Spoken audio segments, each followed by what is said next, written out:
go first this time.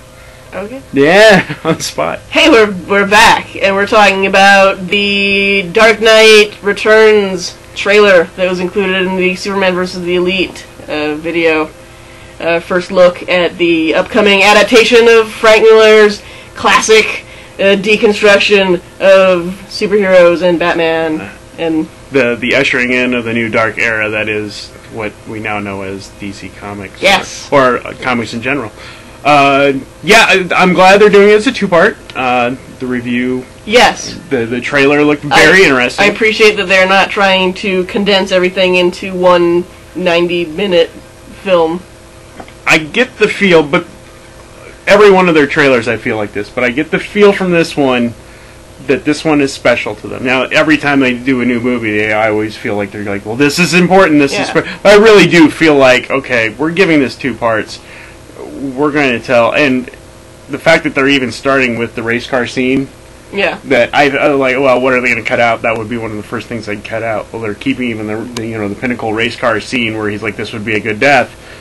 I'm okay. They're going to do this like shot for shot, and I'm interested. It looks very cool. Yeah, and all the man on the street stuff that it looks like they're going to throw in, and the newscasters, talking head stuff. Yeah. I'm curious. And Peter Weller. Peter Weller. Anyway, I think he'd be a great voice. Just a real perfect elderly.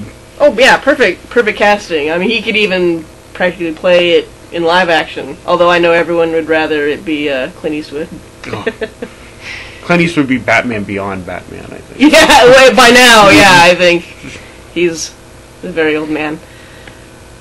I don't really have anything. I just I think this is going to be cool. The Superman vs. the Elite. I think they put a lot of heart in. Can you imagine what they're going to do with what many consider the greatest superhero comic, or at least the greatest comic book of all time? See, and I'll go on the contrary and say that I'm not the biggest fan of The Dark Knight Returns. I think that's a whole podcast someday. I don't know why. It's a fine comic. I appreciate its craft. I just don't like grumpy old asshole Batman. And then I wonder if you were to just take the book without all the history we know that comes after it, and just take the book as a whole, if you would feel different. I like it as an Elseworlds of old-timey, like it was originally meant to be intended as. Yeah, one-shot. But then everyone kind of championed it as like, yeah, this is Batman, how this Batman's meant to be. It's like, no, it isn't. That wasn't the point. But now I feel like even Frank Miller feels like, yes, no, it was. Like This is All-Star Batman when he gets old. Yes, that's just not. It's a cool thing as a one-off, as a lark. It's not a cool thing when it influences what everyone thinks Batman should be. But I don't know. I'm no Chris Sims. I'm not a Batmanologist. I knows what I likes.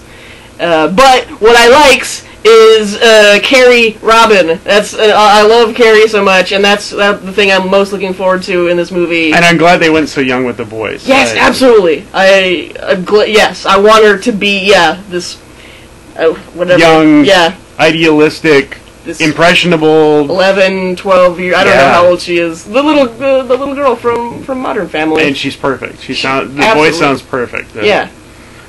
What I would picture Carrie to sound like. Sometimes they go too old on the Robins in general, any of them. I liked their voice casting for Tim Drake in the Batman animated series. I thought he was they had a good young kid.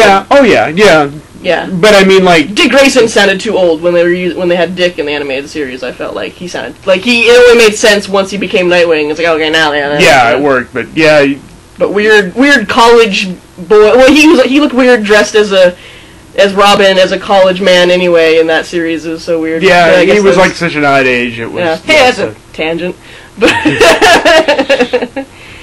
Anyway, I think I'm interested in it, and I'm definitely interested in it. I don't have the reverence for it, so maybe that'll benefit. I mean, no matter how the adaptation goes, maybe I'll enjoy it as much or more without having that kind of reverence. Since we have time, what other DC story or Marvel story for that matter, would you think could be put into this format that is like I said Kingdom Come, and I think we both have talked about Kingdom Come before because it's so odd, because it's such a painterly realistic style. It almost seems like lend the most difficult to do, but at the same time, it also seems like the most obvious choice to go with. Because when you start setting your sights on these pinnacle DC stories that are all self-contained, if you're gonna do Dark Knight Returns, then your next thought, I mean, would they've already done All-Star, they've done Batman Year One. I heard Flashpoint's in the... That's what I hear, is that'll be the one following Dark Knight that sounds like it's Flashpoint, which is a very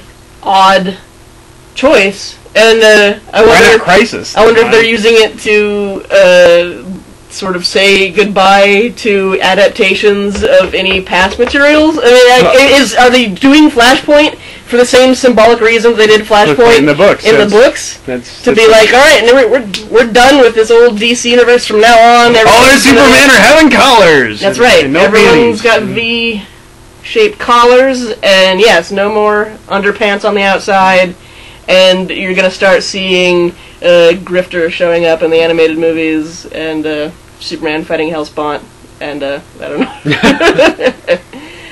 A Court of Owls Batman might be alright. That would be super, or Sinestro super Green awesome. Lantern, or... Yeah. I don't really know if we can do Wonder Woman. Oh, that would be great. And if they ate, like, Chang's style, it would be incredible. They gotta get to an ending point, though, because I don't feel like we've gotten to an end to one. And right now, we're going on, 9-10 issues of no end in sight. If we're talking about what my all-time dream animated adaptation would be, it would have to be JLA World Without Grown-Ups. I know you've said something similar to that. So it's one of my favorite comic stories of all time, and it would be so cool, and especially if they modeled it after Ramos's art.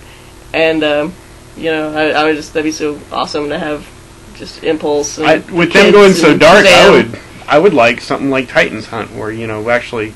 The one that they were supposedly making when they started making that's Judas Contract. Oh, you're right. That was Judas Contract. But in a way, we've seen Judas Contract in the Teen Titans cartoon. It's not exactly, but it was similar. It definitely wasn't as dark as the book was. But I would like Titan's Hunt, but most people don't know Titan's Hunt. So I want to see Jericho turn bad and kill everybody. But, any other... I feel like that was... I can't think of a better suggestion than World Without Grown-Ups. Yeah.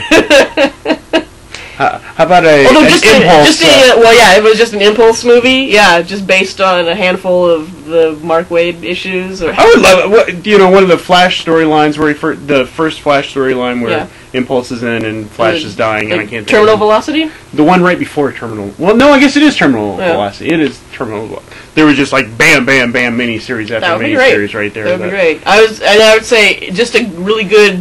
A really good Shazam story, but then I remember now they really picked one of my favorite Shazam stories in the little mini Batman or Superman really Shazam, well. But they're really great from Judd Winnick's miniseries. They picked a lot of my favorite little bits and moments from that already. So in a short, it couldn't really. Unless take a Jeff Smith's and do it more in this style. Yeah, I'd be.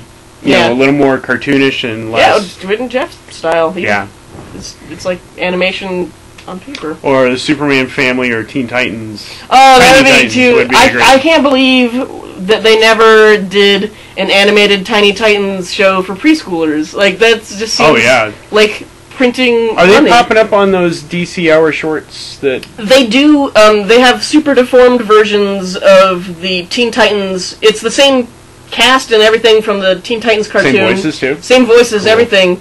And they're just the little more cutesy, goofy, super deformed versions. And they were doing shorts of them, and I guess they proved so popular, they're going to make it a whole half-hour series now on the DC Nation of those. They're calling it New Teen Titans. Cool. And, so it's like getting a reprieve for the Teen Titans series, except it's going to be more jokey. And I can live with that. But, it's fun. Well, we're going to watch a couple more of the shorts, and maybe you'll see another review or two. Thanks for watching. Bye, YouTube.